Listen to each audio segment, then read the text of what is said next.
Gracias. Listo. Pues ahora sí, compañeros, vamos a iniciar la segunda parte de este módulo de nuestra exposición que estábamos dando respecto a estos conceptos de Estado constitucional, democracia, derechos y justicia digital. Gracias, agradezco mucho a Cindy, Cristina, Macías, ¿verdad? Cindy Cristina Macías y también a Andrés Sánchez, que nos hicieron favor de enviarlos por correo electrónico, dos textos que son fundamentales. Verdaderamente muy en el tono de lo que hemos platicado, ¿no? Los dos, ¿no? Desde dos perspectivas totalmente distintas. No era el que yo había consultado, Cindy, fíjate que yo pensaba, había otro artículo del mismo autor, de Óscar Sánchez, pero fíjate que este libro que está editado por el Centro de Estudios Constitucionales de Madrid, donde tuve la oportunidad de hacer ahí también un diploma, es un poco la ampliación de ese texto que yo había leído. Entonces, de alguna manera es un poco ¿cómo se dice? Pues un poco la continuación más amplia de un trabajo que ya había hecho justamente en la revista de Derecho de la Facultad de Valladolid. Y por lo que hace al tema del terrorismo, la creación del terrorismo mediático en México de Facio, también un libro muy sugerente, pues se inscribe en la misma línea, ¿no? Fíjese que en el tema en la maestría estamos dando sistemas políticos y fíjese que ahí estamos viendo desde luego los regímenes totalitarios. Y bueno, este libro de Facio me identificó con muchas cosas que estábamos viendo, ¿no? Conceptos de Hannah Arendt, de los orígenes del totalitarismo, ¿no? De cómo se va fijando la idea de una propaganda gubernamental. Y pues sí, son herramientas que tiene el poder, ¿no? Para efectos de ir, pues generando adhesiones, ¿no? Y si bien es cierto, esto se da en contextos democráticos, es interesantísimo el análisis de cómo estos se pueden, estas herramientas tan potentes, tan poderosas, se pueden deformar de manera tan sencilla, tan rápida. Miren, ayer, fíjense, este pequeño detalle. Ayer en la entrega de los Óscares, compañeros, para quien tenga la referencia plena, el conductor de los Óscares decía que ya ven que en esas galas que se premia a lo mejor del cine comercial de Hollywood, aunque cada vez pretenden ser un poco más, cada vez más inclusivos. Ayer justamente decía respecto de la premiación de los cortometrajes, ¿no? Decía exactamente algo con relación al tema de la toma del Capitolio del 6 de enero del año antepasado, ¿recuerdan? Cuando se dio la elección de Joe Biden contra Trump, que se dio el asalto al Capitolio, que en Estados Unidos ha sido uno de los hechos políticos considerados como antidemocráticos más graves desde la instauración de Estados Unidos como una república independiente. Y decía, bueno, en esta labor de edición de las películas, dice, se pueden hacer obras maestras, dice. Entonces se pueden hacer horas y horas y horas para presentar una cosa maravillosa desde el punto de vista artística, dice, horas y horas y horas de material documental para decir que la toma del Capitolio fue una cosa totalmente justificada, ¿no? O sea, de acuerdo a los intereses de los seguidores de Trump, porque en efecto, como todo el mundo sabemos, ¿no? El tema de la polarización y el tema del uso de estas herramientas nos ha metido en un problema mundial. O sea, estos problemas que estamos presentando en México, que estamos viviendo en México y que estamos apenas explicándonos, los estamos desarrollando y los estamos, pues, digiriendo, ¿verdad? De qué manera se pueden, pues no sé, de qué manera poderlos recibir, asimilar y justamente mejor usar. Como les decía yo, en Estados Unidos existe este tema polarizador, donde pues prácticamente un 50% de la población está en un área, en un espectro ideológico totalmente contrario al del gobierno actual demócrata, y pues casi les diría pro-Trump, ¿no? O sea, este tipo de cuestiones, hay muchos legisladores republicanos, compañeros, muchos, y gobernadores, que dicen y sostienen que en la elección del 2021 en Estados Unidos hubo fraude y que no lo ganó, Biden a la buena. Entonces, imagínense eso en la democracia más potente, consolidada digamos, del mundo occidental, bueno, una de las más, por lo menos.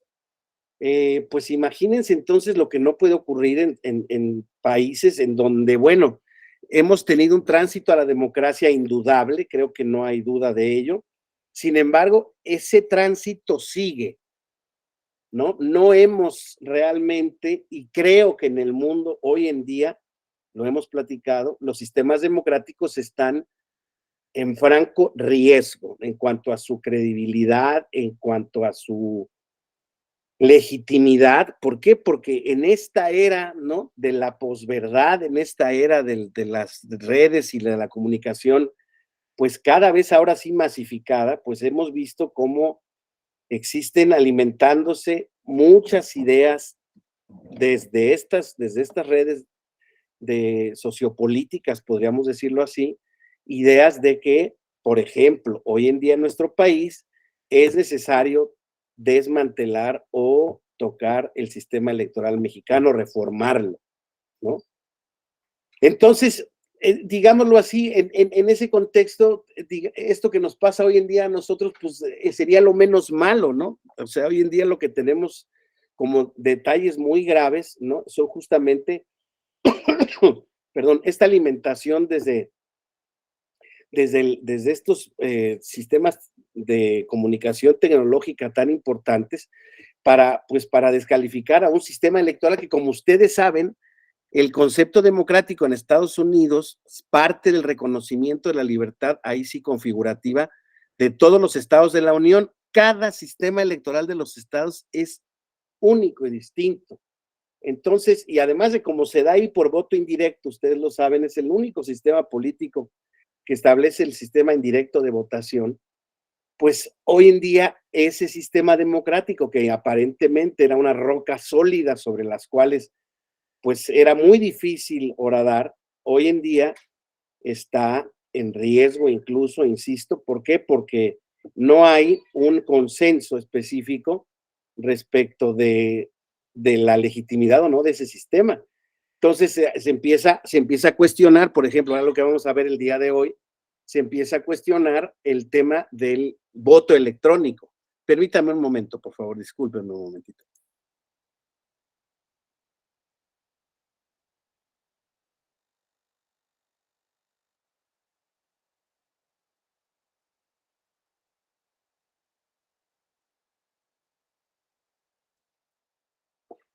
Discúlpenme. Entonces, les vuelvo a decir, los libros, desde luego que nos generan, estos dos textos nos generan, pues, puntos de partida o para poder tener un debate, un análisis bien informado de esto.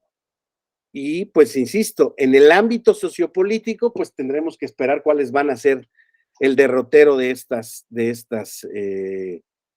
redes. Todos aspiramos a que en beneficio de nuestro Estado constitucional, de nuestro sistema democrático, pues esto tenga una mejor solución. Y ahí es donde nos habíamos quedado en este tema, ¿no?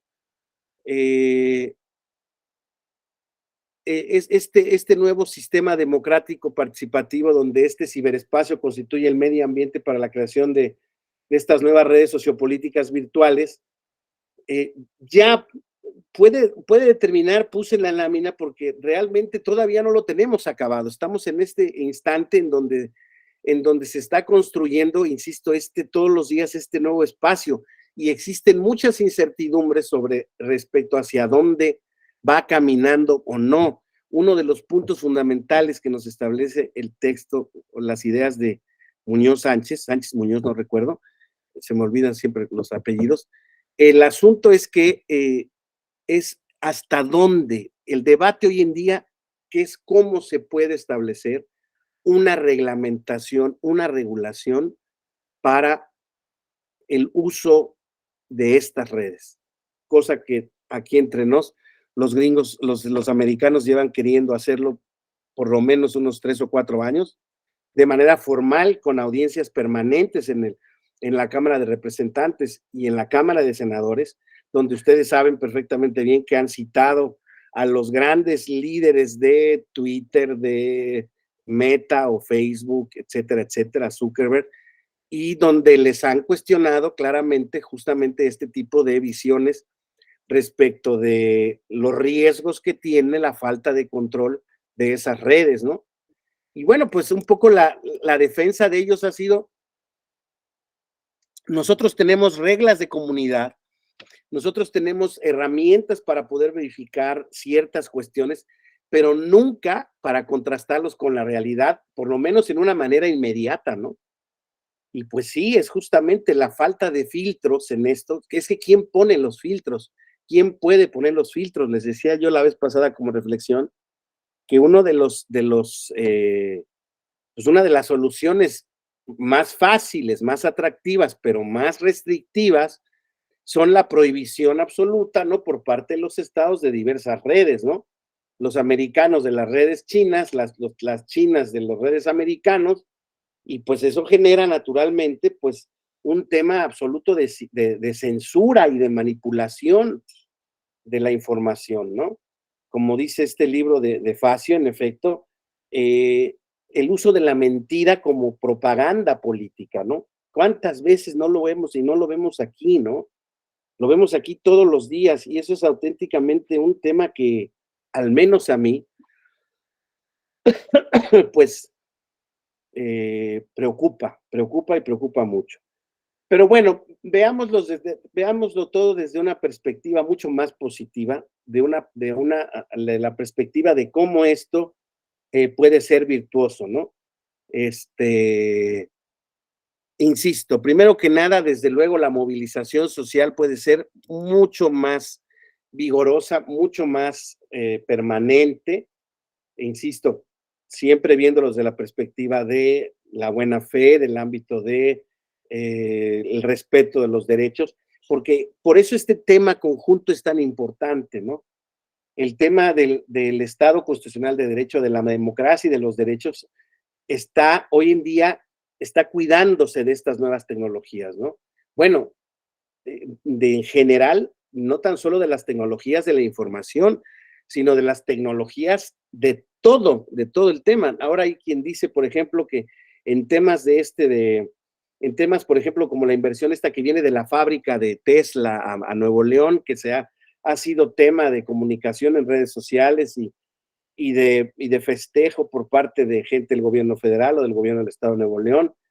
Y hay muchas voces que dicen, ok, sí, claro, de primer momento la inversión es buena, pero en el corto plazo se va a quedar eso estrictamente como un elefante no blanco, un elefante muy robusto y muy potente para sí, quizá para beneficio del medio ambiente en general, si es que los coches eléctricos lo van a hacer, pero no para la economía mexicana, porque para empezar, si todos sabemos que este hombre, Elon Musk, que es el dueño de Tesla, de lo que más se jacta es de su creación tecnológica y hasta dónde puede llegar la visión tecnológica en el ser humano, pues lo que quiere hacer es las plantas el 90% robotizadas, ¿no? O sea, el uso de la mano de obra especializada en un primer momento va a ser necesaria, pero cuando él ya establezca sus técnicas de robotización en muy corto plazo, bueno, dicen que la está queriendo acabar esta planta este propio año, ¿no? Año, estamos en marzo.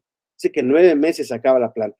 Imagínense en cuánto tiempo con esa derrama de dinero de inversión y de creatividad a su margen, no va a lograr rápidamente, insisto, el establecer plantas automatizadas en gran medida, en el 90%. Entonces, insisto, todo esto toda esta tecnología, insisto, que puede ser muy positiva en muchos ámbitos, en otros ámbitos presenta ciertos puntos que, bueno, pues no son tan halagüeños como uno pudiera pensar, ¿no?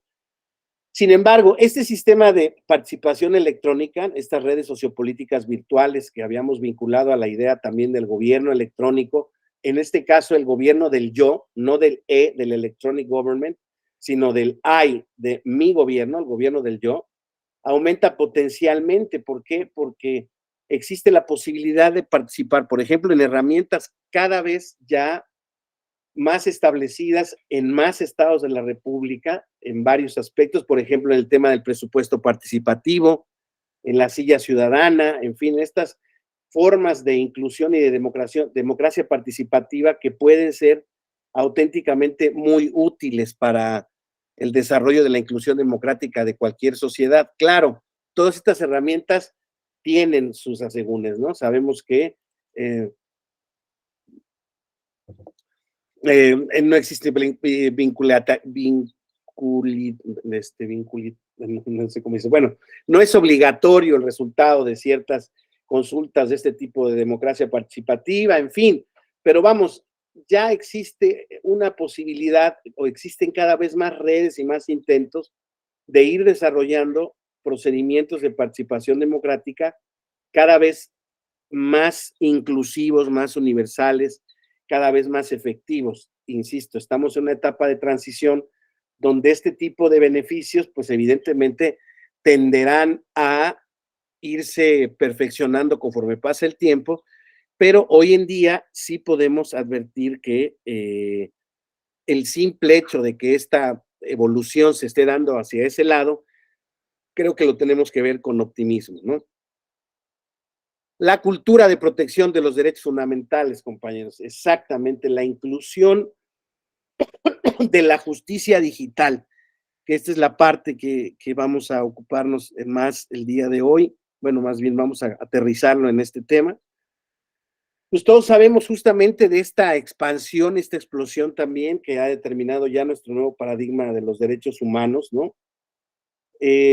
Sin embargo, bueno, está este problema de la efectividad de los mismos y cómo vamos haciendo el hecho de que de los derechos de la tercera generación, por ejemplo, los derechos económicos, sociales y culturales, estos derechos ya reconocidos en nuestra Constitución, como el derecho a la vivienda digna, al medio ambiente sano, a la inclusión justamente electrónica, en fin, ¿cómo vamos a poder hacerlo efectivo, ¿no? Yo recuerdo que estas normas que auténticamente en la teoría constitucional se denominan como normas programáticas, ¿no? Que no tienen como tal una vía de exigencia o una vía de exigencia efectiva.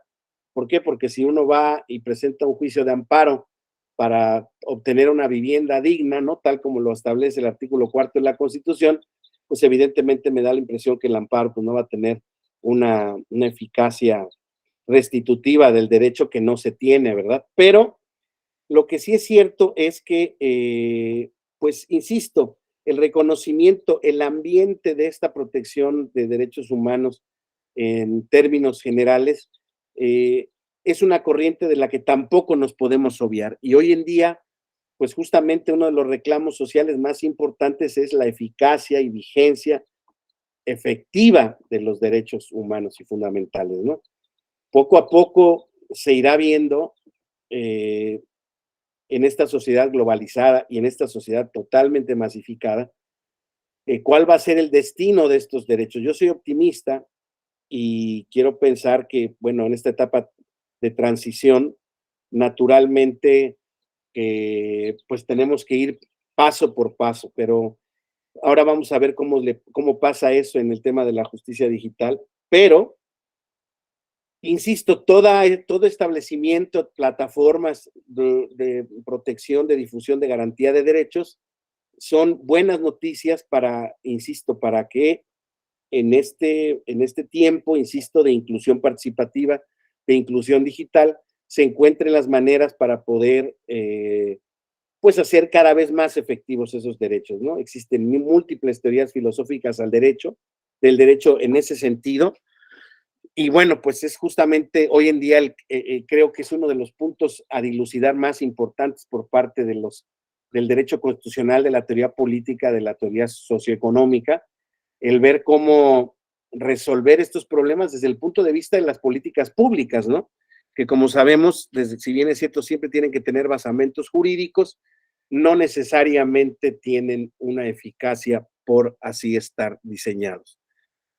Y bueno, respecto de este mismo tema, entonces este tema de la democracia electiva, esto es de la participación electoral, pues como aspiración de todo sistema electoral y democrático de nuestro sistema universal de derechos políticos, ¿no? Hoy en día de lo que se busca es que el sufragio sea auténticamente un sufragio universal, no tanto en las igualdades de participación, sino en una efectiva participación.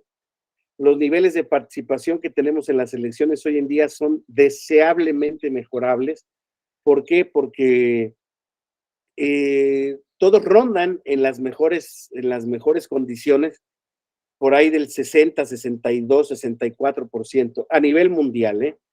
Con lo cual estamos viendo o asistiendo a un nicho de participación, pues que todavía deja fuera a más del 35% de la población, por decirlo menos, ¿eh?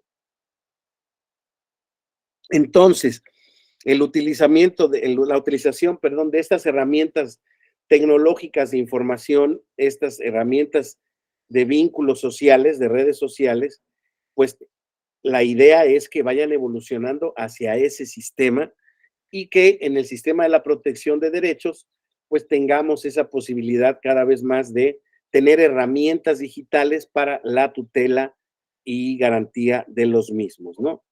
Entonces, un poco respecto de las consideraciones finales que podríamos ver en esta primera parte que habíamos analizado la clase pasada, ¿no? La expansión, el uso del Internet y herramientas digitales es una realidad tangible y en ese espacio se genera más del 70% de la información y el debate público desde una medición bruta, ¿no? Es una medición que tiende a medios masivos de comunicación, mediciones de audiencias, de lectores, etcétera, etcétera, ¿no?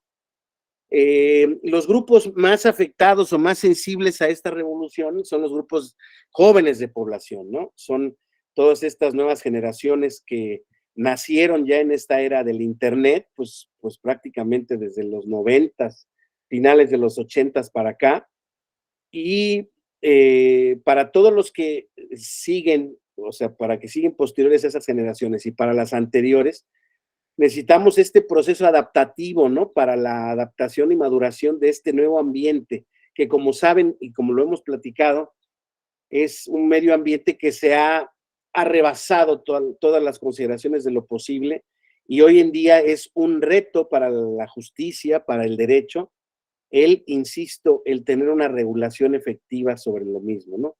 Tenemos como principios generales sobre cuáles son los principios que debiera tener todo sistema democrático de comunicación tecnológica.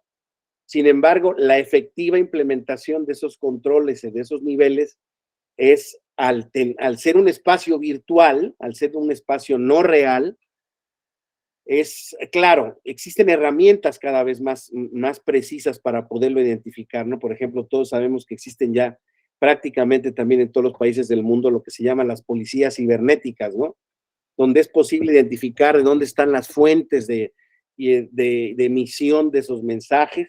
Sin embargo, en estos medios tecnológicos, insisto, tan desarrollados, tales como todos lo saben, lo han vivido, lo han sabido o lo han sufrido, ¿no? Existe la posibilidad de que ciertos grupos abusen de esta tecnología para poder ilegítimamente utilizar y abusar de estas redes, ¿no? Insisto, para mí, por ejemplo, es auténticamente muy representativo el ver cómo los americanos se han quejado en las últimas dos elecciones, por lo menos, cuando fue electo Trump y cuando fue electo Biden, de la influencia, dicen muchos, decisiva ante procesos electorales tan cerrados, la influencia decisiva que ha tenido la manipulación de mensajes pro-demócratas o pro-republicanos, ¿no? Y decisiva e indebida, ¿no? Porque en general de lo que se trata fundamentalmente es de inundar, ¿no? Las redes de estos, mediante la utilización de cuentas falsas o de lo que le llaman bots y trolls, ¿no? Cuentas automatizadas que, como ya lo decíamos la vez pasada, van simplificando, van segmentando y van multiplicando la información en determinado sentido, pues es la información que terminamos consumiendo.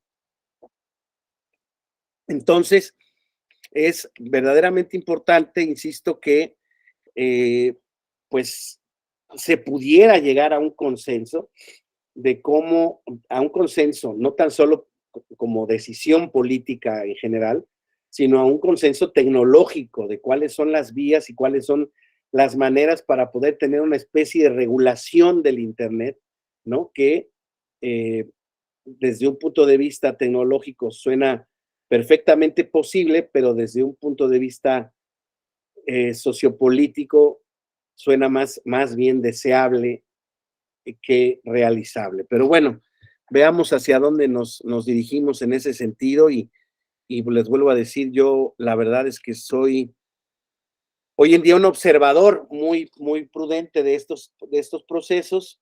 Tengo claro cuáles son los riesgos, cuáles son las ventajas.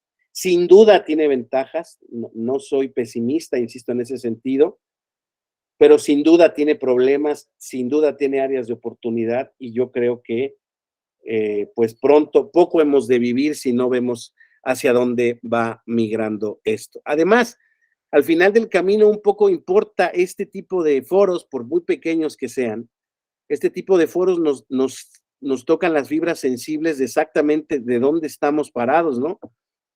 Y con qué cuidado tenemos que tomar en cuenta este tipo de información de redes, de medio ambientes, ecosistemas de información, porque pues sabemos que los mismos pueden ser tóxicos, ¿no? Y bueno, nos pueden intoxicar a todos igualmente. Entonces, compañeros, esto, digamos, sería la primera parte de nuestra conversación. Y entonces, lo que me interesa aquí ya es pasar entonces al, al tema ya de la justicia digital, en el caso específico del Tribunal Electoral, de estas herramientas. Esta de aquí, aquí está. Entonces, es muy importante, aquí les voy a ir por, más bien por,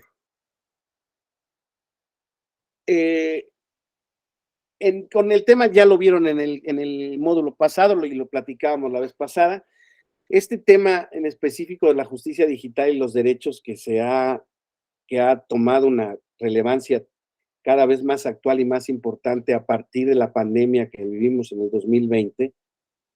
Y hay quien, paréntesis, dice que estamos por entrar a una pandemia nueva, que con ahora otro virus H5N1 o H5N5, que tiene también que ver con la gripe aviar, una desviación de la gripe aviar y que ya prácticamente se está viendo el contagio entre animales, de las aves a los mamíferos. Ahora el tema es que pues, están muy pendientes, se supone, los de la Organización Mundial de la Salud para ver que no salte hacia los seres humanos, pero hay quien dice que es cuestión de tiempo. Esperemos en Dios también que no. Pero el asunto está en que, como les platicaba ya la vez pasada, uno de los puntos que nos puso en mucho riesgo la pandemia fue que además de haber separado un montón de actividades económicas, separó también el tema de la administración de justicia. Y como les decía yo, el Poder Judicial Federal, a través de la Suprema Corte de Justicia y del Consejo de la Judicatura Federal, crearon las herramientas casi de manera muy rápida. Y esto pasa, compañeros, no porque hayan reaccionado directamente a este tema de la pandemia. Esta inclusión del juicio digital, del juicio en línea, han sido esfuerzos que ya se han venido ejercitando desde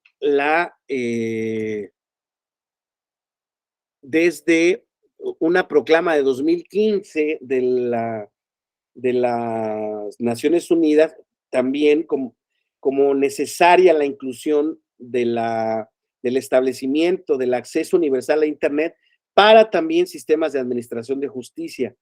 Esta proclama, que fue muy importante, fue la que hizo empezar a ver y a discutir el tema del juicio en línea, incluso antes de la aparición de la pandemia. Entonces, insisto, estas eran herramientas que ya estaban en proceso de desarrollo por parte del Poder Judicial Ordinario, no del Tribunal Electoral, pero el Tribunal Electoral sí, con motivo de la pandemia, tuvo que reaccionar de manera muy veloz ante los requerimientos que se daban de administración de justicia, porque si bien es cierto, en ese sentido, la justicia electoral, pues, digamos, no estaba en un problema grave, porque no, apareció todavía cuando no se daban registro de candidaturas para esas elecciones del año de 2020, que como ustedes recuerdan fue el año previo a la elección intermedia de 2021, y se llevaron a cabo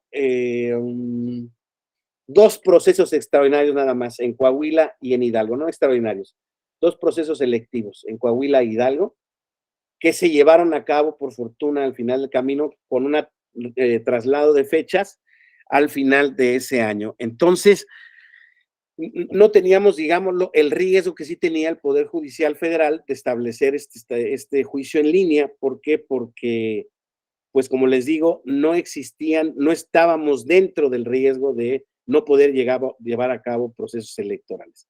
Y ese es uno de los puntos, compañeros, que queda por resolver siempre ante emergencias como estas, ¿no? ¿Cómo vamos a reaccionar, por ejemplo, si en un escenario que nadie desea, pudieran existir cuestiones, por ejemplo, pandémicas para la elección del año que viene, de 2024, que nos agarre en medio proceso electoral, ¿no? Uy, pues va a ser un problema logístico y de toma de decisiones muy complejo, pero lo que creo que no se puede dejar de prever es el tema de la protección de los derechos. En este concepto de Estado democrático constitucional de derecho, el tema de la protección de los derechos no puede quedar al margen de la justicia digital. Y les pongo un ejemplo de la justicia ordinaria que fue muy recurrido, por lo menos en el ámbito de mi ejercicio profesional, ¿no? Ustedes saben que con motivo de la pandemia, justamente en 2020, pues se generó el apagón económico importante y únicamente se dejó funcionar a empresas respecto de cierta categoría, catalogándolas como que realizaban actividades económicas esenciales o no esenciales. Y se establecía un catálogo de actividades económicas para las esenciales y otro catálogo o bueno, más bien todas aquellas que no estuvieran previstas en ese primer catálogo eran consideradas no esenciales y en consecuencia tenían que cerrar su actividad económica. Bueno, pues en esa interpretación de los acuerdos sanitarios correspondientes emitidos por el Ejecutivo, uno de los puntos importantes era que había varias actividades esenciales que se estaban dejando como vigentes, ¿no? Por decirles algo, el tema del comercio en línea, el comercio electrónico, sí podía seguir, en tanto no necesitaba un acercamiento físico entre consumidor y proveedor. O el tema de los servicios médicos, ¿no? Pero no se decía, por ejemplo, nada de los proveedores de llantas o de transporte automotriz. Y entonces, en un principio, ¿no? Pues todos los que elaboraban llantas o elementos para, pues sí, caucho, válvulas, etcétera, ellos lo cerraron porque la Secretaría del Trabajo establecía que esa actividad era una actividad económica no esencial. Bueno, imagínense, en ese entonces me decía el dueño de la empresa, desde luego que el perjuicio es para mí y ese es el objetivo fundamental, que yo esté acudiendo a la justicia o a la asesoría de abogados para poder abrir mi negocio. Pero lo que yo hago es proveer de llantas, o sea, y el comercio electrónico, las ambulancias, todo lo que sigue como actividad esencial, por ejemplo, los alimentos, los de refrigeración, en fin, un montón de cosas, necesitan de transporte y yo proveo de transporte, o sea, de insumos para el transporte, y entonces yo debo de ser considerada una actividad esencial.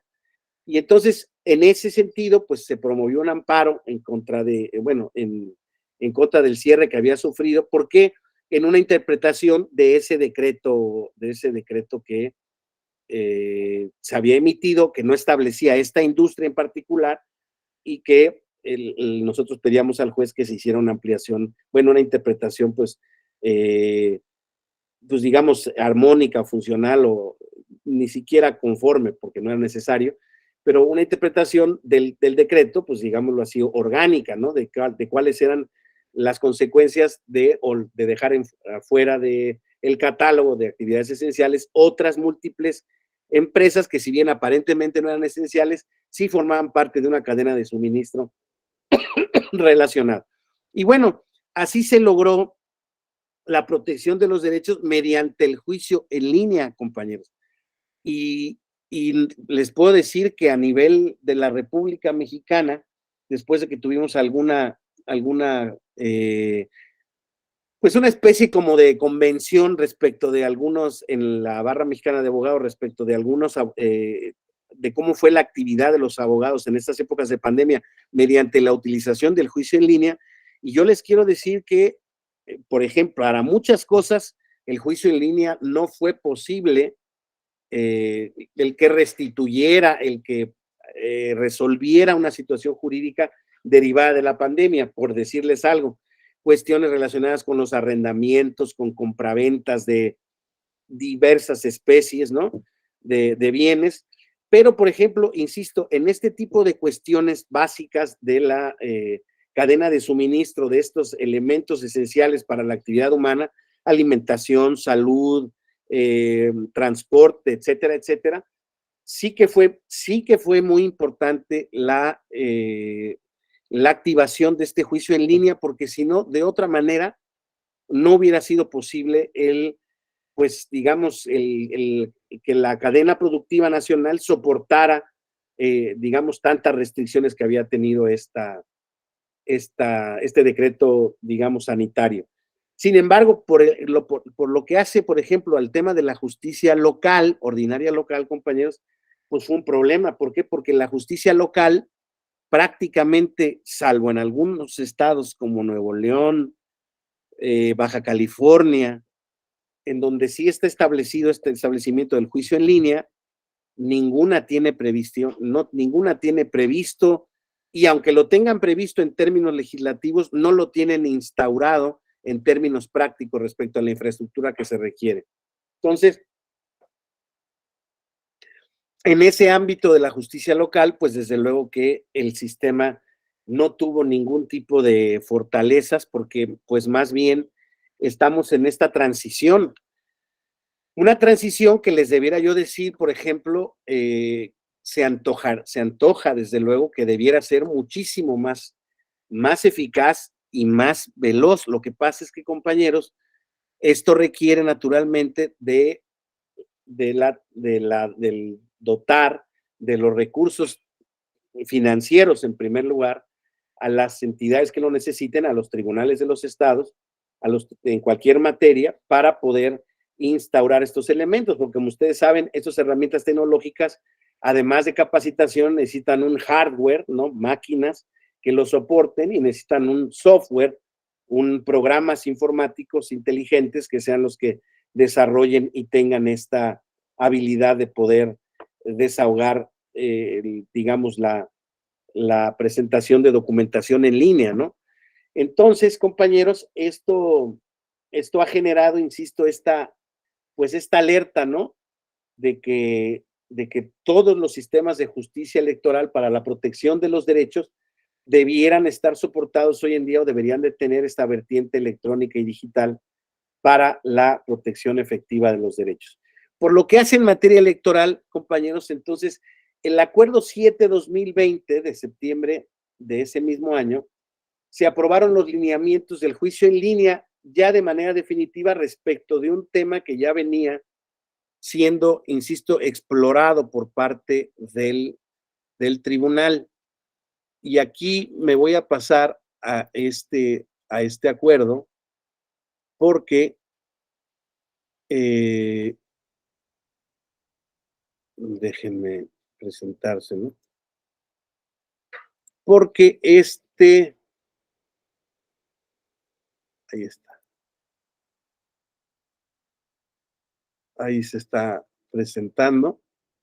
Este acuerdo tiene varios elementos que vale la pena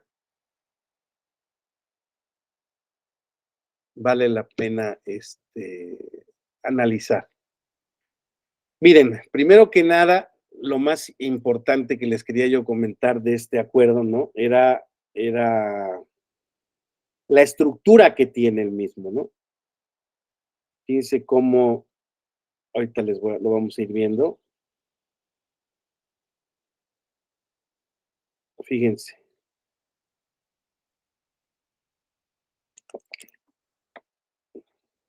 Ujú. Fíjense cómo desde aquí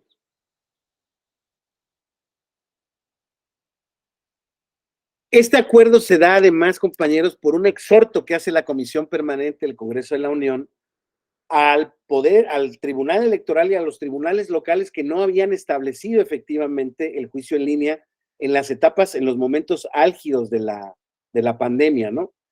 Y entonces ahí el propio acuerdo dice, ¿no? Que en dicho exhorto, el propio Poder Legislativo reconoce que el Poder Judicial de la Federación ha comenzado a utilizar las tecnologías de la información en la impartición de justicia, siendo de vital importancia la utilización de la FIREL, que es la firma electrónica avanzada, ¿no? Y entonces ese exhorto, dice la Sala Superior, sirve de base para que la Sala Superior pues modifique y armonice su normativa interna a efecto de ser viable este juicio en línea, ¿no? Y fíjense cómo en este paradigma de los derechos, compañeros, fíjense cómo la fundamentación del acuerdo ya se hace con una base fundamentalmente convencional, el artículo 8 de la Declaración Universal de Derechos Humanos, el segundo párrafo tercero del Pacto Internacional de Derechos Civiles y Políticos y 25 de la Convención Americana sobre Derechos Humanos, ¿no?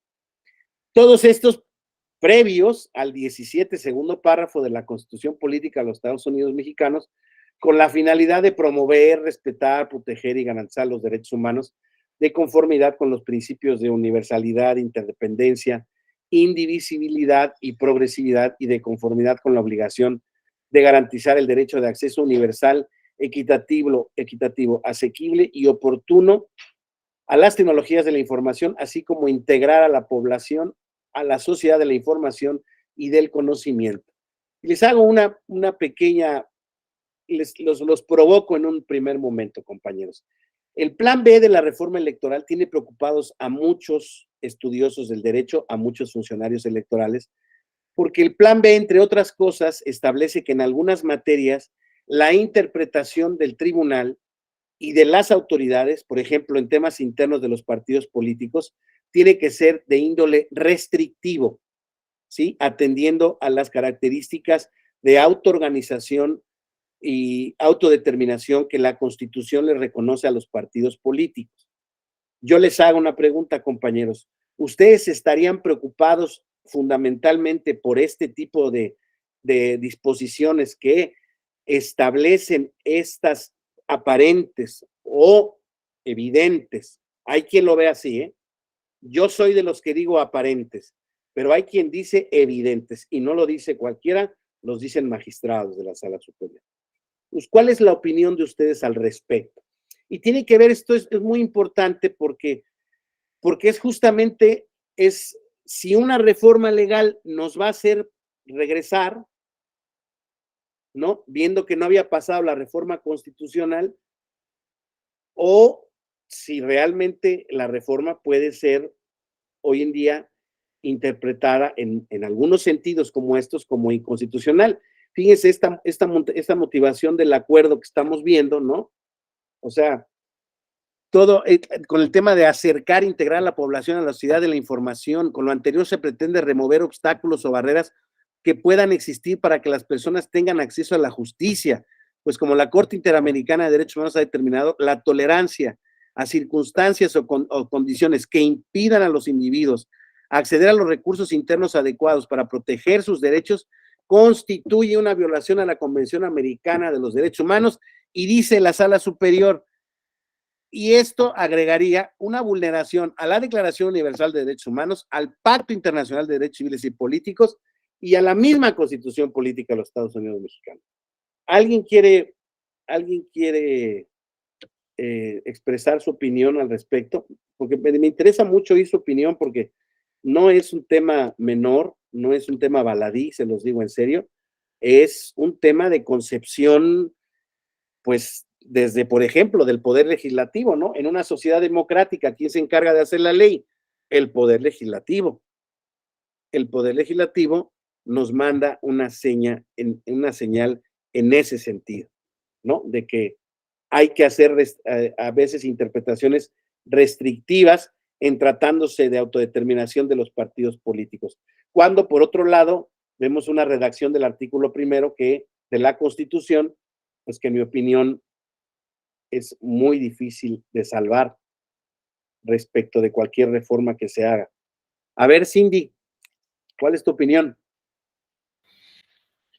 Híjole, pues es que está complicado, profesor. O sea, es que es un tema, lo que platicábamos la otra vez del acceso a todas las personas, o que todas pudieran tener acceso, pues, a estas reglas y estas prerrogativas, ¿no? Como que el entorno todavía real, social, operativo, se me hace un poco complejo, ¿no? O sea, como que sí hay una progresión de derechos y tal, pero yo siento que todavía estamos o necesitamos preparar el camino o preparar pues sí, el camino, las circunstancias para que todos pudieran tener un acceso real, ¿no? A, a este tema, ¿no? O sea, no es tan fácil, ni tan así como de un momento a otro, o sea, hay que irlo transitando, hay que irlo viendo, hay que irlo operando. Y bueno, ahorita estamos hablando del ámbito federal, pero por ejemplo también en el ámbito local nos encontramos ante varias circunstancias, por ejemplo, que los medios de impugnación se presentan ante la autoridad responsable y hasta donde cada uno de los partidos políticos y de las instancias tuvieran que realizar acciones, infraestructura para poderlo hacer operativo. O sea, creo que va a ser un largo tramo de transitar y de que tenemos que empatar lo clásico con lo que ya viene, ¿verdad? O sea, sí es un tema, y yo creo que, o sea, si bien podría manejarse un tema de constitucionalidad y de legalidad, también creo que el operativo va a ser una parte bien importante. Es mi opinión. Sin duda. A ver, Andrés, por favor. Sí, gracias, doctor. Buen día, compañeras.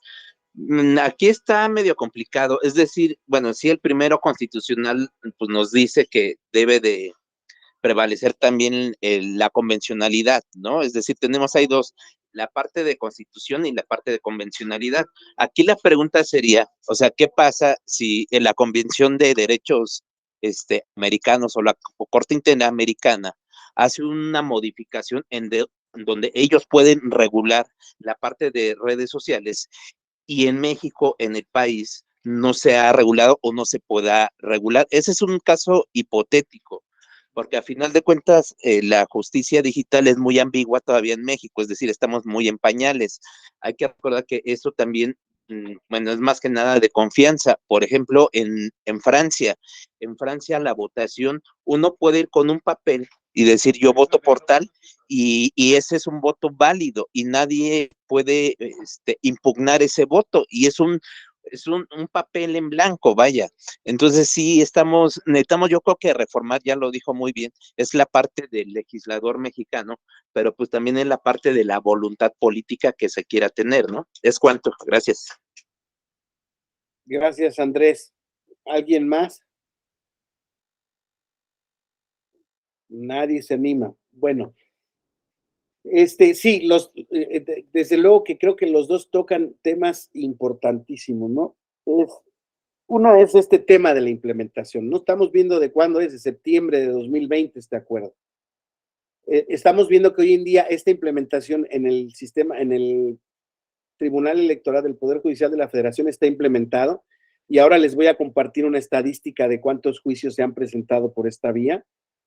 En el Poder Judicial Federal está ya diseñado, está prácticamente es la base sobre la cual descansan las bases o fundamentos del sistema electrónico que tenemos en el tribunal, pero exactamente para la implementación de este juicio, fíjense, en la sala regional especializada, compañeros, el seguimiento, la sala regional especializada, como ustedes saben, básicamente es la sala que se creó para resolver de manera sumaria todos los procedimientos especiales sancionadores, ¿sí? Y en general se supone que son procedimientos sumarios, son procedimientos que tienen que ver pues con los principios básicos estos de no violentar el piso parejo para la competencia electoral. Y entonces, junto con el Instituto Nacional Electoral, bueno, ¿qué es lo que ocurre? Las denuncias normalmente que se dan en estos procedimientos, pues son denuncias o muy escuetas, a donde se deja a la investigación de la autoridad el establecimiento de los hechos o la verificación de los hechos denunciados, o son muy complejas o son muy largas, y entonces se llegan a formar tomos y tomos de información y de documentación. Existen audiencias de desahogo y de aportación de pruebas, etcétera, etcétera. Pero lo que les quiero decir es que ante lo complicado era que se estableciera un sistema de comunicación veloz y que realmente los procedimientos especiales sancionadores se resolvieran de manera lo más sumaria posible, y esto quiere decir por lo menos que se resolvieran durante el proceso electoral, antes de que se terminara el proceso electoral en los que se estaban presentando. El Instituto Nacional Electoral y el Tribunal establecieron un sistema compartido electrónico de seguimiento de estos expedientes. Y entonces estos procedimientos, por ejemplo, que se llevan a cabo ante la Sala Regional Especializada, son expedientes que se comparten desde que se presenta la denuncia ante los órganos, cualquiera que este sea del Instituto Nacional Electoral, distrital, local o central.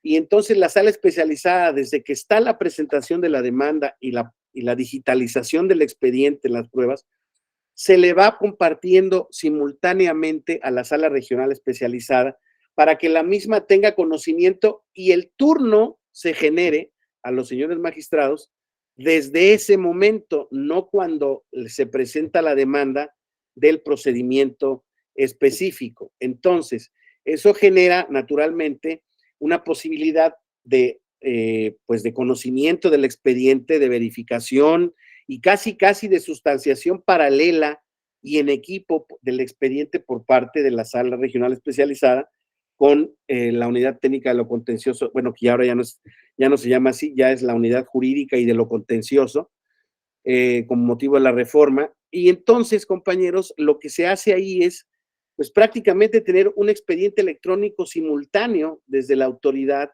Nacional Electoral y el Tribunal Electoral. Pero es exclusivamente respecto de esta materia. En todo lo demás, si bien existen también en convenio de colaboración con el instituto, todo lo que tiene que ver con elecciones federales, existe desde luego la digitalización del expediente y así es como se nos es remitido. No existe, digamos, un seguimiento y compartimiento de esas herramientas de información. Ya nos llega a nosotros digitalizado o al Tribunal Electoral los expedientes que vienen por parte del INE. Pero y de todas las entidades federativas, compañeros, pues empieza a haber esa colaboración, empieza a haber para el mismo manejo del expediente por parte de la autoridad electoral local, empiezan a existir ya la utilización de estas tecnologías o de estas herramientas tecnológicas para poder digitalizar el expediente.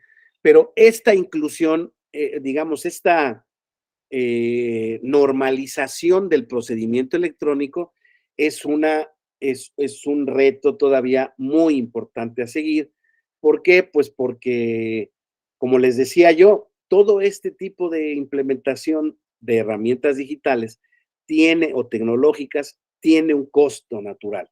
Y uno de los problemas que más tienen los tribunales, los institutos locales hoy en día es la asignación de recursos suficientes, siquiera para desahogar los procedimientos que tienen obligación respecto a la ley y que son pues, relacionados evidentemente con la logística electoral, etcétera, etcétera, ¿no? Pero este establecimiento del juicio en línea digital, si bien es cierto, representa un gran avance en cuanto a su reconocimiento, creo que requiere de muchos esfuerzos para su implementación por muchas razones, ¿no? Particularmente, insisto, por esa desigualdad que existe entre los órganos entre los órganos locales y los órganos federales, por la falta auténtica, por ejemplo, de un sistema nacional de archivos electrónicos que podría ser realidad, como en el caso de Chile, por ejemplo, de algunos países como Italia y como Alemania, en donde prácticamente todo aquello que tenga que ver con lo público se forma parte de un archivo. Son sistemas muy complejos, desde luego, que ya han marcado la pauta, pero cuya implementación incluso sigue desarrollándose hoy en día. Y bueno, eso es por lo que hace al tema de la dificultad, por la falta de recursos, por la falta de estructura o de infraestructura tecnológica, pero por lo que hace al tema de la interpretación y que platicábamos hoy, les hacía yo la pregunta hace un momento, por el tema de estas nuevas interpretaciones, el tema de la vigencia del artículo primero, que parece ser, insisto, se pone en términos de algún pequeño retroceso respecto de determinados actos o resoluciones en materia electoral, pues desde luego eso ya será motivo de una perspectiva jurídica distinta. Pero lo que insisto, lo que importa es que esto que estamos viendo y que parece, bueno, no que parece, que es un tema de absoluta relevancia actual,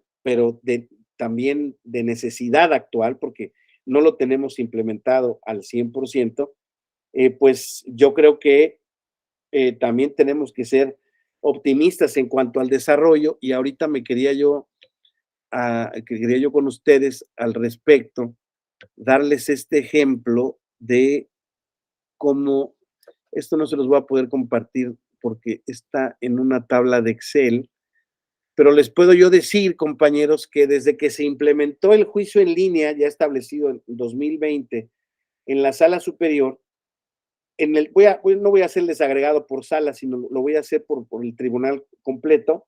En 2020 se recibieron 16 juicios en línea electrónicos.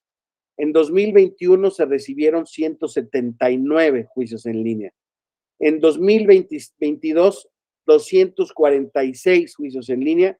Y en 2023, en lo que va hasta ahora, fíjense, llevamos 736 en 3 meses.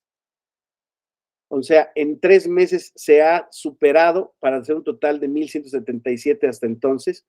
En la Ciudad de México se han recibido 94, en la Superior 519, la 68. Muy importante, en este conteo del presente año están presentados de forma digital aproximadamente 515 juicios de los que tienen que ver con esta reforma al Plan B, o sea, son de reciente ingreso, pero fíjese cómo entraron de manera digital. Fueron presentados de manera digital, quizá porque en la presentación de estos juicios realmente el tema pues es realmente respecto de puntos de derecho, ¿no? Vienen, como ustedes saben, cuestionando la aplicación de la reforma o la publicación de la reforma electoral en el Plan B, y todos se hicieron de manera, casi todos los que se tienen conocimiento, todos estos juicios responden a esto y son 736 en general. En Jalapa 68, en Toluca 21, en la Ciudad de México 21, en la Sala Guadalajara 13, en la Ciudad de México 94. Entonces, bueno, pues es un indicador, ¿no? De cómo ya habilitado que está en ese sentido, pues todos estos juicios que están ahora en este sentido presentándose para efectos de impugnar los alcances y efectos de la reforma electoral al Plan B famoso, pues se han dado en este año en esta materia, ¿no? En la materia digital, bueno, por vía digital. Entonces creo que es un punto que vale la pena que vayamos identificando, porque insisto, va creciendo despacio aparentemente esto, pero en poco tiempo yo creo que va a ser muy, muy veloz su desarrollo. Entonces, compañeros, siguiendo el tema del juicio, es con base en este acuerdo 7/2020, compañeros, se genera en gran medida a partir de entonces se hace la reforma al Plan B, que como les decía yo, en uno de sus puntos más afortunados establece ya la implementación, el establecimiento ya en términos con bases legales del juicio en línea. Reconocimiento que, si bien es cierto, pues ya, vamos, llega tarde, pues, porque ya está implementado este sistema de juicio en línea. Tan es así que ahí tenemos las estadísticas de los que se han presentado y cómo se han dado. Bueno, pues desde luego que es una buena fuente de legitimación desde el punto de vista legal, ¿no? El hecho de que exista ya este planteamiento. Y fíjense cómo, compañeros, el acuerdo, y lo que está, el acuerdo desde luego es mucho más desarrollado. Yo estimo, según algunos comentarios de compañeros que trabajan en la sala superior, de que realmente este acuerdo quizás será modificado en muy poca medida y será ratificado una vez que está publicada la reforma electoral, pero realmente el acuerdo no se opone en absoluto en nada a los términos de la regulación. De hecho, van a darse cuenta ahora cómo la regulación del Plan B toma los aspectos esenciales de esta, ¿no? Entonces, en estos lineamientos del Acuerdo General 7/2020, perdón, se establecen una serie de conceptos básicos: actuaciones electrónicas, alerta de recepción electrónica, acuse electrónico, archivo electrónico, comparecencia electrónica de tercero interesado, correo electrónico, cuenta institucional, digitalización de documentos, estrados electrónicos, expediente electrónico, la firma electrónica certificada del Poder Judicial de la Federación, firmante, informe circunstanciada, juicio en línea, promoción electrónica, en fin, como ven, el acuerdo en términos generales, ¿no? Por ejemplo, incluso establece el tema de las videoconferencias, ¿no? Como el método de comunicación virtual alternativo, multidireccional, que tiene por objeto reproducir imágenes y audios en tiempo real a través de una infraestructura de telecomunicaciones, utilizando como vía las conexiones entre los diversos dispositivos dedicados a esos fines, códec de videoconferencia, computadoras, tabletas, teléfonos inteligentes, que permite a varios usuarios mantener una conversación virtual por medio de la transmisión en video, que es exactamente lo que estamos haciendo ahorita, compañeros, ¿no? Esta plataforma, este tema es realmente la plataforma en la que se desarrollaría, en todo caso, por ejemplo, una audiencia en línea, una comparecencia en línea en este juicio electrónico.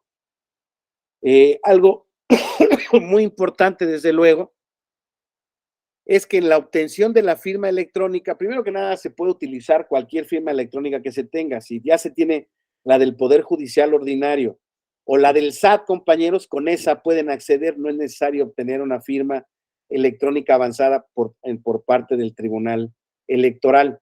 Sin embargo, también existe en el micrositio del tribunal, en la plataforma del tribunal, la posibilidad de la obtención. Y naturalmente que esto es indispensable, pues porque es la identidad, la identificación y prácticamente la manifestación de voluntad de quien va a actuar mediante este sistema electrónico, ¿no? Y establece poco a poco en sus artículos el procedimiento, ¿no? Crear una cuenta institucional, igual que pasa en el Poder Judicial, en el sistema del Poder Judicial Federal.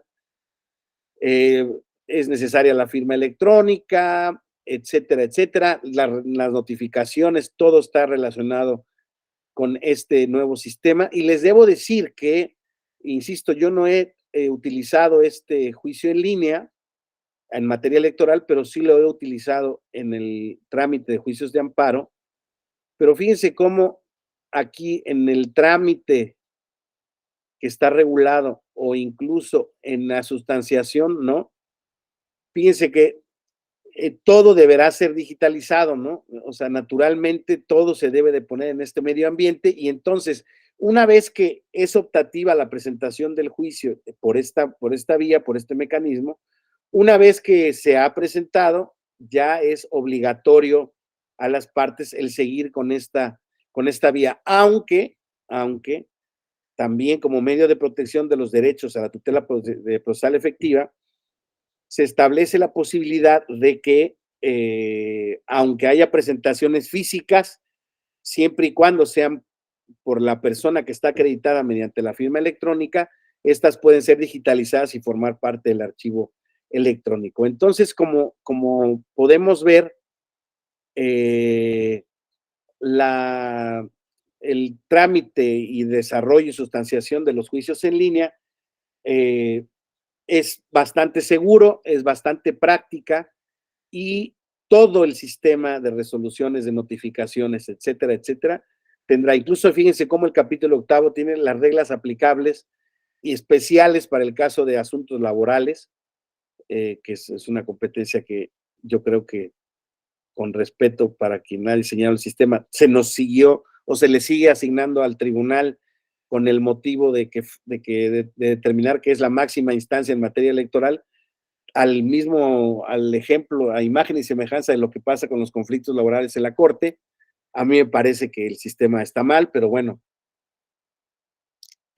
es un punto de vista estrictamente personal. Parece que no va a seguir, parece que no va, en su caso, a abandonarse este sistema. Y entonces, compañeros, pues con base en este acuerdo, ahora podemos analizar que en la nueva reforma del Plan B,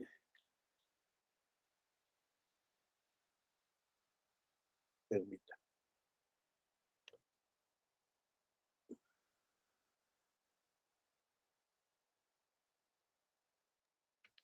aquí está,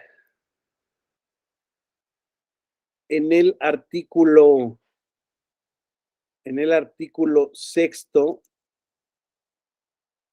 quinto, perdón, dice en el tema de las consideraciones generales de la ley, fíjense, voy a aprovechar para leerles todo el artículo sexto. Dice, son prevenciones generales de la ley, y era donde se establecían, les digo, algunos artículos que llaman la atención respecto de esta reforma, en alguna medida, por estar relacionados con la facultad interpretativa del tribunal. Dice, las disposiciones de presente título rigen para el trámite, sustanciación y resolución de todos los medios de impugnación, con excepción de las reglas señaladas expresamente en el presente ordenamiento. En ningún caso, la interposición de los medios de impugnación previstos en esta ley producirá efectos suspensivos sobre la resolución o el acto impugnado. El Tribunal Electoral del Poder Judicial de la Federación, conforme al principio de definitividad y las disposiciones del presente ordenamiento, es competente para conocer de las violaciones a los derechos de votar y ser votado hasta la fecha fijada constitucional o legalmente para la instalación de los órganos o la toma de posesión de las personas funcionarias electas. Debe resolver los asuntos de su competencia con plena jurisdicción en términos de esta ley. Las salas del Tribunal Electoral del Poder Judicial de la Federación, sin perjuicio de lo dispuesto por el artículo 105 de la Constitución Política de los Estados Unidos Mexicanos, pueden resolver la inaplicación de leyes en materia electoral contrarias a dicha Constitución. Los efectos de las resoluciones se limitarán al caso concreto sobre el que verse el juicio y no tendrán efectos generales. En estos casos, la Sala Superior informará sobre la inaplicación a la Suprema Corte de Justicia de la Nación. ¿Ven? Yo veo ahí, de momento, todo muy bien. Bueno, de momento, muy bien, ¿no? En el quinto, compañeros, establece que el Tribunal Electoral del Poder Judicial de la Federación implementará un sistema informático de justicia en línea a efecto de registrar, controlar, procesar, almacenar, difundir, transmitir, gestionar, administrar, instruir, notificar los medios de impugnación previstos en esta ley, los cuales se podrán interponer y tramitar en todas sus etapas mediante dicho sistema conforme a lo siguiente. Y este es un resumen apretado, compañeros, de las líneas más importantes o básicas del acuerdo que estábamos, obviamente, nada más visualizando. Dice, el Tribunal Electoral proveerá de un certificado de firma electrónica avanzada a quien así lo solicite.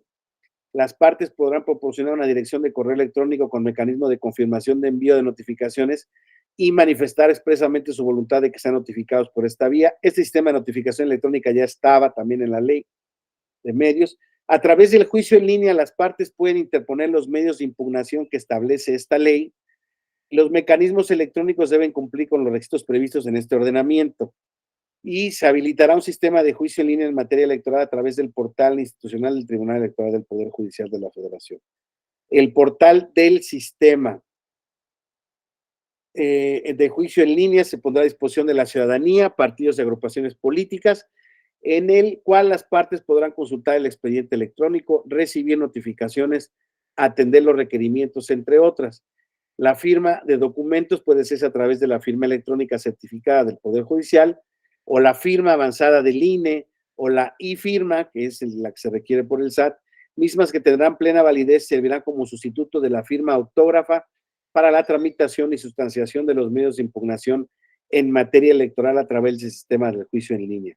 En todo momento debe garantizarse la seguridad y autenticidad de las comunicaciones procesales y las partes podrán adjuntar archivos electrónicos autenticados con su firma electrónica para acreditar cualquier hecho o personería, pero deben estar a las reglas particulares previstas para el ofrecimiento y admisión de pruebas. Entonces, compañeros, como vemos, la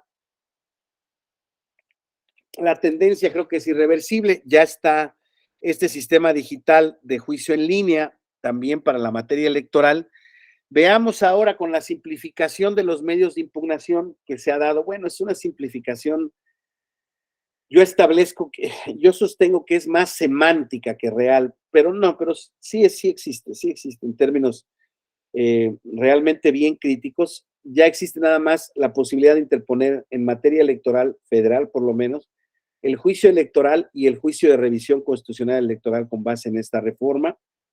Y esto pues hace que queden en desuso los medios de impugnación que, digamos, ordinariamente había tratado la ley de medios de impugnación, que eran el recurso de apelación, el juicio de inconformidad, el recurso de inconformidad, el recurso de reconsideración, perdón, el juicio para la protección de los derechos político-electorales del ciudadano y el recurso de revisión del procedimiento especial sancionador, que también es facultad de la Sala Superior. Entonces, están dadas las bases, compañeros, para que el sistema se simplifique o sea simplificado y pueda hacer uso de estas tecnologías de la información que son, insisto, tan necesarias y tan importantes. Y yo, como lo platicábamos hace un momento, pues yo creo que es el momento crucial para que el tribunal pueda, primero que nada, mediante un sistema de socialización, de concientización o concienciación, como dicen los españoles, de que este sistema está vigente, que está habilitado y de que es, pues digamos, hoy en día, en esencia, quizá es el medio ideal, idóneo, es la vía ideal para poder verificar para poder presentar los medios de impugnación que se establecen. Ya les decía yo que incluso la eliminación del papel y de los documentos físicos permite hoy en día casi digitalizarlos de manera más clara. No sé si han utilizado ustedes estos escáneres que vienen ahora en los teléfonos inteligentes, en donde auténticamente incluso pueden generar auténticamente hasta una mejora en la visualización de los documentos y el manejo de los documentos. Entonces, pues insisto, creo que es de destacar y de poner en la mesa, ¿no? Este tipo de, bueno, que la implementación de este juicio, pues, tiende, yo creo, que a ser el futuro de la administración de justicia. Como bien decía Cindy, como lo platicamos hace un rato, este es un proceso de adaptación a estas redes y yo creo que es lo indispensable, se torna casi necesario el hecho de que nos vayamos adaptando a él lo más pronto posible como administradores de justicia y como ciudadanos que vamos a reclamar la protección de nuestros derechos por esa vía. Les vuelvo a decir, por ejemplo, en tema de conflictos intrapartidarios, compañeros, que es uno de los puntos más álgidos que hay hoy en día respecto de la protección de los derechos, bueno, de la promoción de juicios de la ciudadanía, existe también la pregunta, la interrogante de cómo se va a tratar ese tema, ¿no? ¿Por qué? Porque se establece como precondición para la utilización de hoy en día será un juicio electoral de la ciudadanía, el agotamiento de las instancias intrapartidistas. Ok, estas a lo mejor no van a tener una infraestructura digital para poder ser desahogadas, pero sí podrán presentarse en contra de las resoluciones que se emitan estos juicios mediante vía en línea, claro, con la natural consecuencia de que todas las actuaciones que los partidos realicen o lleven a cabo tendrán que ser digitalizadas para que puedan ser utilizadas mediante este ecosistema digital. Entonces, compañeros, como se ve, esta interacción de estas nuevas tecnologías y estas nuevas herramientas de comunicación y electrónicas de comunicación, pues son el futuro de nuestra materia, y no tan solo de la materia electoral, ya les vuelvo a insistir, sino de la justicia ordinaria. Y pues es indispensable el que tanto los órganos de los poderes judiciales, federal como locales, den cursos de actualización, de impartición, de la implementación de estas plataformas del sistema del juicio en línea. Por ejemplo, este tema de justicia digital puede ser complementado con un taller del conocimiento de la plataforma del juicio digital que establece el Tribunal Electoral en su portal, por ejemplo, ¿no? Y claro, nada más que ahí, desde luego, todos los abogados tenemos que tener el apoyo muy directo, muy claro de los técnicos que crearon el sistema o que utilizan el sistema para ver cómo nosotros explicamos como simples usuarios cómo se va utilizando este sistema. Pero créanmelo, en términos generales son ambientes muy amigables, y creo que el desarrollo de las plataformas están pensados para tener la mayor intuición posible para poder promoverlos.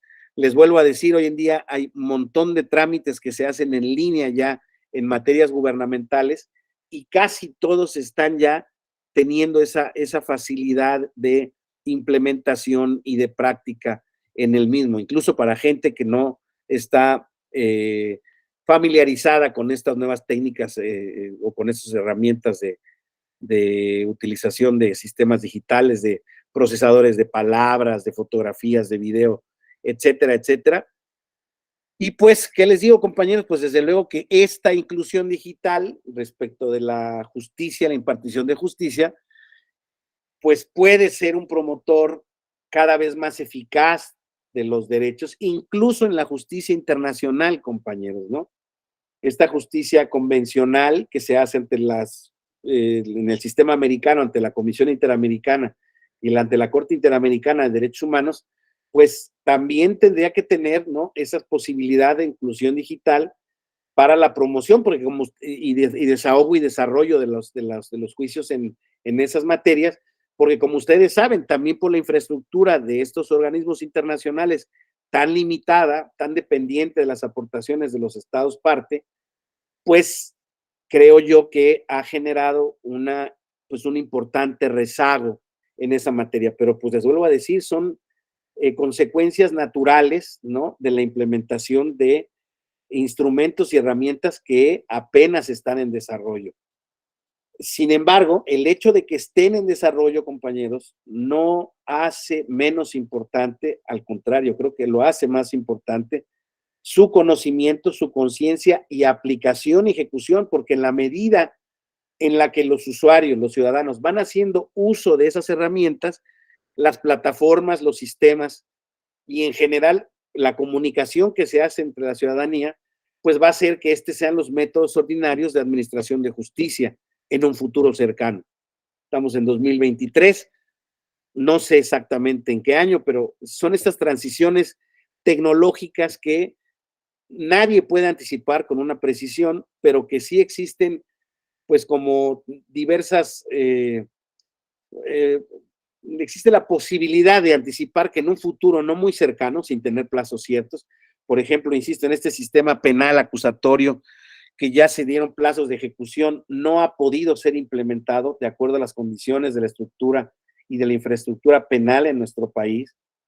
Quiero pensar que en materia electoral, que es exactamente el sistema de justicia que yo conozco a plenitud, yo quiero pensar que existen todas las condiciones para que el desahogo de este juicio en línea sea en un futuro no muy cercano, no muy lejano más bien, sea la manera ordinaria de presentar las promociones y los juicios en específico. Eso, insisto, creo que facilita y da un acceso mucho más expedito a la justicia y creo que pues es, insisto, el futuro de nuestro sistema de justicia electoral. Por lo pronto, con esto terminaría, compañeros. Dejaría abierto el espacio para quien quiera hacer algún comentario, alguna aportación a esto que hemos platicado. Nos queda un tiempo todavía. Y pues yo los invitaría a que me dijeran cuáles son un poco el tema, las preocupaciones, alguna reflexión general que ustedes adviertan respecto de estos temas, pues que pudiera contribuir a, no sé si a conclusiones o a algún posible debate futuro en estos temas. Por mi parte, sería todo lo que yo podría exponerles sobre este tema. Y bueno, pues dejo abierto el espacio para ustedes, por favor. Si me hacen favor de levantar su mano, ahí como lo hemos hecho en algunas otras cosas, o si no, o si quieren, les puedo hacer. A ver, Cindy. A ver, Gracias. Perdón, Sí. Cindy. Discúlpame, me había levantado la mano un poquito antes Hugo Aguilar. Vamos a dejarlo. Gracias, Cindy, qué amable, gracias. A ver, Hugo, perdón. Buenas tardes. Me quedó un poco la inquietud de lo que usted nos comentaba en cuanto a lo que será justicia intrapartidaria. Refería usted que iba a ser un tema un poco más restrictivo, pero sí no sé ahí cómo nos podría, bueno, la duda es en torno a pues, en materia de esta propuesta de reforma que hay, pues implica restringir lo que son el financiamiento y pues, también lo que se comentaba en estas dos pláticas, el hecho de implementar este tipo de justicia pues implicaría una inversión o una dotación extra de recursos. ¿Cómo? Por eso también no entendí bien su pregunta. ¿Cuál es esa restricción que usted nos comentaba? Mira, cómo la exactamente, aquí estoy. aterrizaría? Gracias. No, gracias, Hugo, por la pregunta. Sí, les dije yo exactamente, pero no concreté. Miren, aquí en el artículo primero de la ley de medios de impugnación, también me voy a referir a otras leyes, pero en general es este tema. Antes decía que, también este artículo primero de la ley de medios decía que las disposiciones de esta ley se deberían de interpretar conforme a los derechos humanos previstos en la Constitución, etcétera, etcétera, y que los sistemas los sistemas de interpretación eran el literal, el analógico, etcétera, etcétera, pero que en todo caso, a falta de la ley, se aplicarían los principios generales del derecho, tal como está el reconocimiento en la Constitución del artículo 16 constitucional. Aquí dice los juicios en recurso, en el artículo segundo de los medios de impugnación, se debe sustanciar y resolver con las formas y procedimientos que establezca esta ley. Dice, se ajustarán lo que dispone la Constitución Política de los Estados Unidos mexicanos y la normativa electoral aplicable. En caso de duda, las normas se interpretarán conforme a los criterios gramatical, sistemático y funcional. Punto. Primera diferencia. Luego dice 2, queda prohibido imponer por analogía y aún por mayoría de razón sanción alguna que no esté decretada por una ley que sea exactamente aplicable a la conducta infractora de que se trate. Esto alguien podría decir, esto tiene un debate muy interesante, porque esto alguien podría decir que, pues, eso es lo que debiera pasar. Sí, lo que ocurre es que esta es una reforma que responde a ciertas determinaciones del tribunal que justamente en materias de imposición de sanciones respecto de procedimientos especiales sancionadores ha establecido sanciones, por ejemplo, de tutela preventiva respecto de que no se pueda decir o llevar a cabo ciertos actos en los que en lo futuro, por ejemplo, se digan o se expresen diversas cuestiones que tengan o que puedan ir en el sentido de darle fraude a la ley o de quebrantar la ley, por ejemplo, en materia de promoción personalizada gubernamental o gubernamental personalizada. Entonces, si ustedes se acuerdan, este plan B es un paquete de reformas. Las primeras dos leyes son las reformas que se hacían referencia a la ley de comunicación social y otra ley que ahorita no me acuerdo su nombre, discúlpenme, pero van encaminados a flexibilizar la prohibición del 134 constitucional en dos sentidos o dos variantes. Uno, a establecer que la temporalidad de los actos anticipados de pre-campaña y de campaña únicamente se pueden dar una vez que ha iniciado el proceso electoral federal, ¿no? Esa es una variante respecto de hoy en día lo que se establece en los actos anticipados de pre-campaña y campaña, porque hoy en día no existe esa condicionante. Y respecto de la propaganda gubernamental personalizada, pues establecen también la posibilidad de que en áreas de la libertad de expresión que tienen como ciudadanos los servidores públicos no incurran en la propaganda gubernamental personalizada los servidores públicos por el simple hecho de asistir a actos públicos dentro de su encargo o a actos proselitistas, sino que en los mismos ellos deben de proferir ciertas expresiones que manifiesten su voluntad, ahora sí que expresa de llamado al voto, de preferencias políticas. ¿Sí me explico? O sea, como que hay una especie como de flexibilización en ciertas conductas y por eso ahí se dice, ¿no? Que no se debe imponer por ninguna, por analogía y menos por mayoría de razón, sanción alguna que no esté decretada por una ley y ya las leyes ellos ya las modificaron. Ahora, como ustedes saben, están en un decreto suspensivo y todos tienen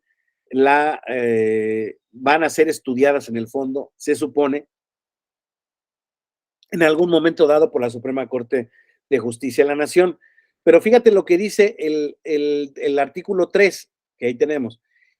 El orden jurídico electoral debe aplicarse conforme a los derechos humanos reconocidos en la Constitución Política de los Estados Unidos Mexicanos y favorecer en todo tiempo a la ciudadanía con la protección más amplia a sus derechos político-electorales.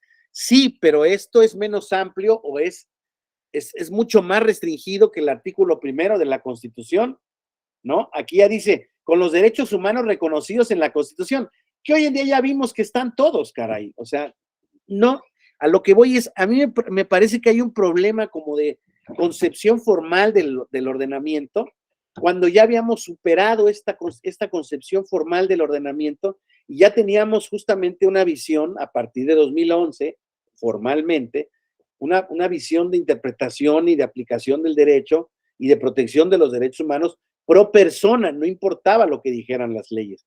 Pero en esta ocasión, la reforma pareciera ser que va haciéndonos más para atrás. Fíjate, dice el párrafo el cuarto.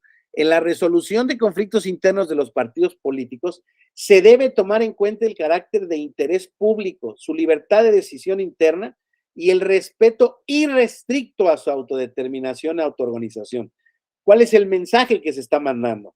Mucho cuidado cuando haya un derecho político electoral ciudadano que se ventila ante tu jurisdicción, que tiene que ver con la vida interna de los partidos políticos, porque ahí están las reglas que te estoy diciendo, abusado.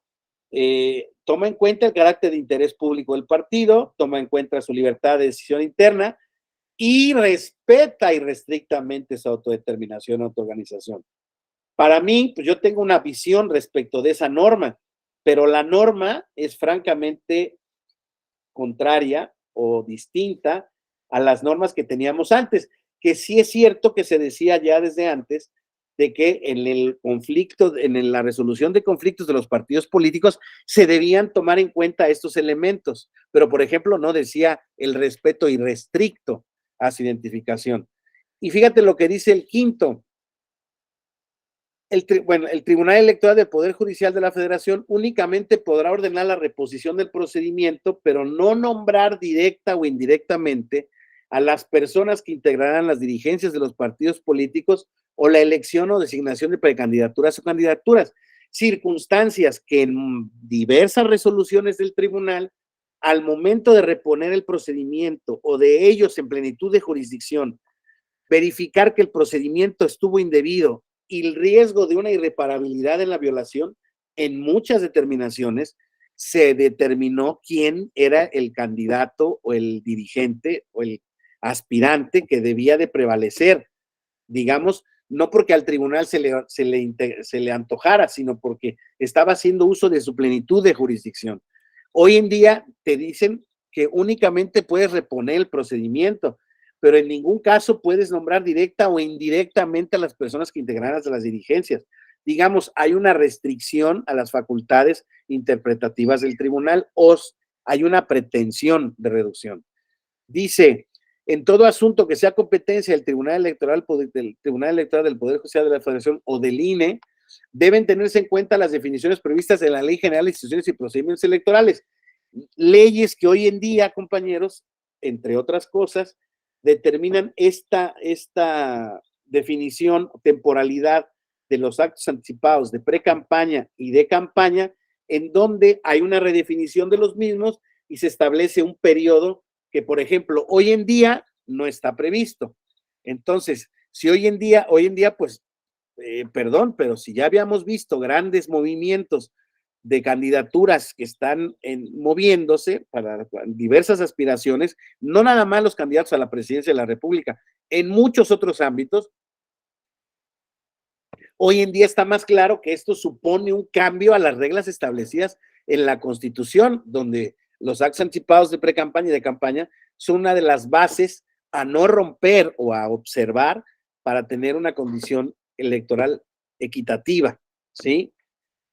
Y luego, digamos, estos son los aspectos que no señalé y que este plan B está, pues realmente hoy en día, Hugo, están generando una aparente limitación en cuanto a las facultades interpretativas del tribunal. Ahora, respecto de lo que hace la interpretación del juicio en línea, insisto, son cuestiones de hecho estos temas de implementación y de efectiva implementación, pero creo que, insisto, la inclusión en la normativa hoy en día del sistema de medios, reconociendo esta existencia ya del Acuerdo General 7-2020 que vimos un poco a vuelo de pájaro, pues es cuestión de tiempo, pero creo que es muy sano, muy válido, muy efectivo, pues, el que establezcan este medio de promoción de los medios de impugnación y de resolución de los mismos, porque, como les digo, yo creo que en un futuro próximo esta va a ser la plataforma ya ordinaria de promoción de los juicios, lo cual, insisto, simplifica y facilita el trabajo de todos. Entonces, era un poco a lo que me refería. No sé si esas eran las preguntas que me tenías, Hugo. De hecho, ya me estos artículos en esos numerales. Pues sí. Muy pues bien. Bueno, ya se verá en la práctica cómo se ve. Exacto. Sí, de hecho, hace ratito. Esa libertad. Exacto. Gracias, doctor. No, gracias a ti. No, de hecho, era un poco del sentido que preguntaba yo, era exactamente ese, ¿no? Era que qué pensaban ustedes de esta reforma respecto, por ejemplo, de este tipo de determinaciones novedosas, de normas nuevas, en donde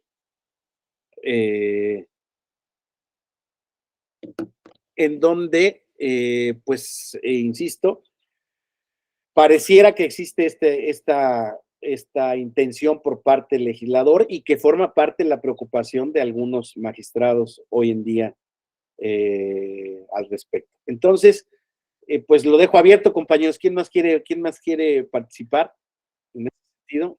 Cindy, sí, tenías pendiente tú, discúlpame. Por favor, Cindy.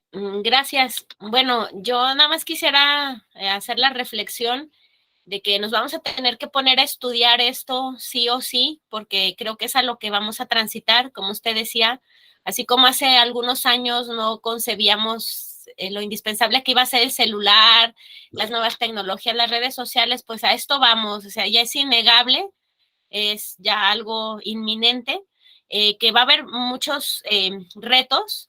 Por ejemplo, desde el ámbito de facultades de las autoridades. El legislador ahorita con la reforma está proponiendo algo. Sin embargo, el legislador no es el aplicador o el impartidor de justicia, o no está dentro del partido político que va a empezar a utilizar estos temas. Entonces, el legislador hace lo que está en su ámbito de aplicación, en sus facultades, pero ya lo operativo va a ser un reto para todas las demás personas. Ahora, el juzgador pues va a tener que encontrar la manera de aplicar esas normas, pues adecuándola a la realidad, ¿no? A lo que es la dinámica. Y bueno, en su momento, si ahorita bien se puede promover algún medio de impugnación contra la entrada en vigor de la norma, pues también ya cuando se dé el caso concreto, cuando tengamos un acto de aplicación, pues también podremos impugnar, solicitar la inaplicación, cuestionar la constitucionalidad de esta norma. O sea, va a ser como un proceso o diferentes etapas en las que se va a poder cuestionar la constitucionalidad y convencionalidad de estas normas.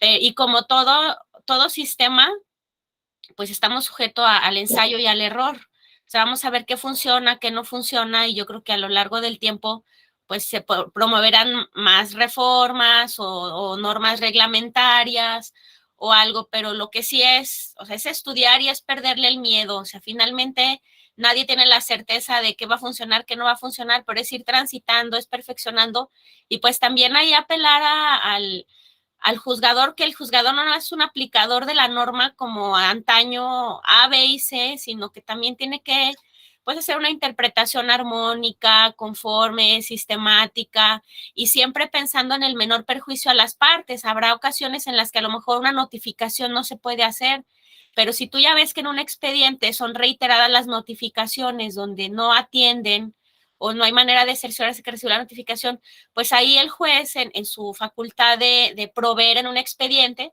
pues verificar o buscar otra manera de verificar que efectivamente te enteraste o no, o por el contrario, si ya otras notificaciones las había recibido la parte y luego viene impugna que no le notificaron a lo mejor la sentencia, oye, pero como todo lo demás sí te enteraste, y cómo me vienes a decir que esto no, y que hasta ahorita presentes el medio de impugnación. O sea, creo que debemos de evolucionar como abogados, de evolucionar como aplicadores de la norma, evolucionar como juzgadores, pero creo que también es innegable que todos ya tenemos esta perspectiva pro persona de derechos humanos, y que finalmente el proveer medidas para que las partes se enteren de cómo van las cosas, no vulnerarías a lo mejor otros derechos, ¿no? Y pues si ahorita también se está impulsando las defensorías públicas, de grupos de situación de vulnerabilidad, pues también va a haber que echar mano de un defensor o de un asesor, más bien un asesor jurídico en estos temas tecnológicos, en hacer accesible, a lo mejor que en las comunidades exista una unidad informática que apoye en cómo presentar los juicios en línea. O sea, les digo, ahorita estamos en un punto en el que nadie lo sabía todo y que todo ha venido a ser parte de una evolución y un ensayo y error, y esto tiene que ser, es innegable, pero tiene que haber voluntad y perderle el miedo a las cosas, ¿no? Eso sería mi opinión. Sí, gracias. Y sin duda sería deseable, y es esperar que en la medida de lo posible, pues los estados se uniformen, ¿no? Haya un sistema especie, como lo platicaba yo en términos de Alemania, un sistema, por ejemplo, electoral nacional en términos de informática, ¿no? Que ha sido una aspiración también por parte del Tribunal Electoral y de algunos tribunales locales o de la Asociación de los Tribunales Locales.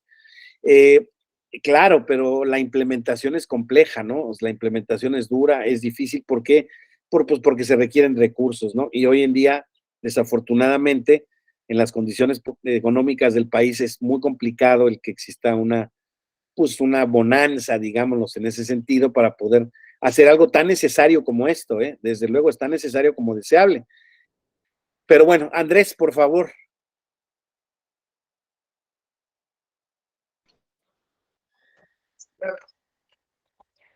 Sí, gracias. Nada más para ahí dos comentarios. Y refiriéndose a lo de la Escuela Judicial y Electoral, sí. Sería a ver si pudiesen sacar ahí un diplomado, un taller, curso, para lo que se está comentando, el juicio en línea, la preparación en sistema, etcétera, y otro sobre si se llega a aprobar o se llega a quedar esta nueva ley electoral, pues también a ver si podrían sacar un taller sobre todo en lo de medios de impugnación, porque cambia un poquito. ¿Sería cuánto? Gracias. Sí, Andrés, gracias. De hecho, les quiero decir que estamos en el proceso de elaboración, ya va a ser un curso de actualización en línea, déjenme ver cómo se llama exactamente, pero ya hay, ya pronto, en la siguiente semana, les diría yo, va a estar este juicio, perdón, es un curso de capacitación, aquí está, miren, se va a llamar Curso de Actualización de la Reforma Electoral 2022-2023, va a ir dirigido a toda la ciudadanía en general, va a ser un de estos sistemas donde vamos a grabar nosotros las clases digamos, no va a ser en vivo, pues, va a ser en línea, pero no en vivo, y van a tratar todos los temas, desde derechos políticos, electorales, acciones afirmativas, el impacto de la reforma en todos estos temas, estructura del INE y los soples, propaganda gubernamental y promoción personalizada, prerrogativas de partidos políticos, reglas para la interpretación, justamente lo que platicaba yo, y sentencias, la revisión administrativa, reglas generales de los juicios electorales, juicio electoral, juicio de revisión constitucional electoral y disposiciones transitorias. Esto tiene que estar esta semana, yo creo que para que se suba en línea la semana que viene. Entonces, ya estamos trabajando en ello, y sí, ahora, por lo que hace al taller del juicio en línea, también se está trabajando, no con tanta velocidad como con esto, ¿verdad? Porque aquí se quiere reaccionar muy rápido al tema de la reforma, porque bueno, en efecto, el futuro de la reforma no lo sabemos. Hoy en día es norma vigente y es lo que tenemos que aplicar, que saber, etcétera, etcétera. Entonces, esto ya está, pues les vuelvo a decir, no depende estrictamente de mí, pero lo que sí les digo es que en el calendario de trabajo que estamos asumiendo, yo estoy casi seguro que esto va a estar en la semana que viene, muy probablemente, a lo mejor empiezan los registros, 2 semanas a más tardar. Entonces, eso creo que es muy bueno. Y, insisto, voy desde luego a manifestar la inquietud para platicar de este tema, porque sí son talleres, va a ser un taller muy práctico, ¿no? El que ir viendo pantalla por pantalla, ¿no? Que ustedes vayan accediendo al sistema y vean cómo es la posibilidad de ir activando el sistema, cómo se suben documentos, cómo se reciben, etcétera, etcétera. Sin duda que sería, desde luego, muy práctico, y les vuelvo a decir, es algo que ya está también por implementarse. Entonces, bueno, pues no sé si alguien tenga alguna última participación. Si no es así, entonces les agradezco muchísimo su atención a este módulo. Ha sido un placer estar con ustedes. Ojalá que todavía está empezando, entonces yo espero que todavía pueda verlos en algún otro curso, algún otro tema más adelante. Espero que por lo que hace a este tema haya sido de su provecho. Les agradezco muchísimo su atención y su participación en el mismo. Ha sido muy enriquecedora y pues bueno, que tengan una excelente semana y que estén todos muy bien, ¿eh? Gracias a Adriana Minguera, Alison Vargas, Andrés Sánchez, Cindy Cristina Macías, Cristina Quirós, Dulce Benítez, Elizabeth Pamela Robledo, Felipe de Jesús Martínez, Hugo Aguilar Castillo, Jorge Alberto Martínez, creo, Roberto Pérez, San Juana Jaramillo, Uciel Octavio Ibarra y Jenny Karen Jacinto Juárez. Les mando un saludo. Gracias, doctor, también por el apoyo logístico, y estamos en comunicación pronto. Gracias a todos, y todas. Gracias. Gracias, doctor. Hasta luego.